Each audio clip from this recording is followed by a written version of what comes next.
The year was 1976, and America had bicentennial fever. The presidential campaign was in full swing, the American Freedom Train came rolling in for a visit to downtown Yuma, and the Yuma High School Choralairs, under the direction of Taylor McBride, had a brand new patriotic show to celebrate 200 years of freedom. Uplifting, inspired music that directly quoted passages from the Constitution, the Gettysburg Address, and the Declaration of Independence. Up in Scottsdale, Arizona, a young high school student, Lori Cox, had a deep desire for young people to take pride in our country.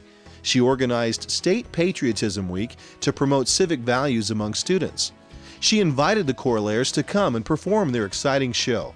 What started in 1976 became an annual tradition for the Choralairs, and by 1981, Lori Cox had taken her passion for patriotism all the way to Capitol Hill, where Arizona lawmakers helped pass legislation for National Patriotism Week. Lori invited a federation of us Arizonans to accompany her to Washington, D.C., including the Choralairs, who would perform at the bill signing ceremony attended by none other than newly elected President Ronald Reagan. Plans were made and the date was set. Now came the task of raising the funds for the trip, which for many of us was a fortune. For airfare, the hotel stay for 5 days, and meals, each Choralair had to raise the formidable sum of $350. Bake sales, auctions, grapefruit sales at the swap meet, and benefits were all put together to help send the Choralairs to D.C. On February 12, 1981, the Choralairs, along with chaperones and new director Rod Williams, flew to Phoenix for a state performance and ceremony attended by Governor Bruce Babbitt.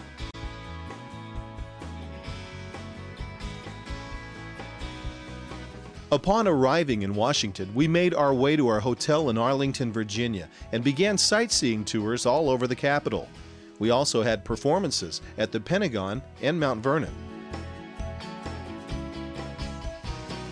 By this time, news had spread that because of an emergency meeting at Camp David, President Reagan would be unable to attend the formal ceremony. Not wanting to disappoint us, the President's staff arranged for our Arizona group to receive a brief address from the President at the White House before his Camp David departure.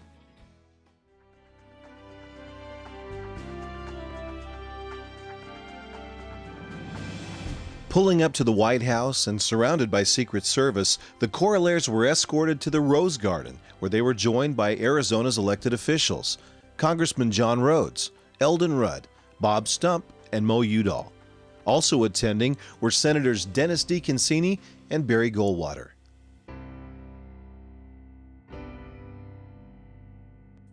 With anticipation, the group waited. A West Wing door opened, and out came the President of the United States.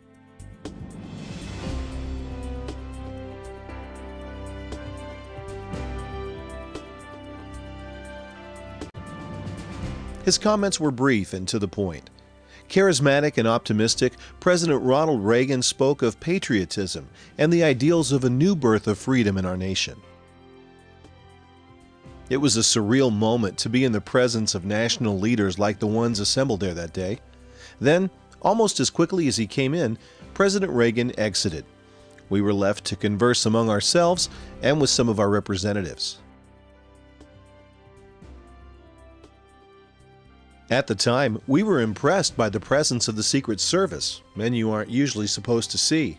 You can imagine our surprise when we did see one of them, just some 40 days later, on the front pages of newspapers all over the country, coming to the aid of the Commander-in-Chief the day a would-be assassin shot President Reagan at the Washington Hilton.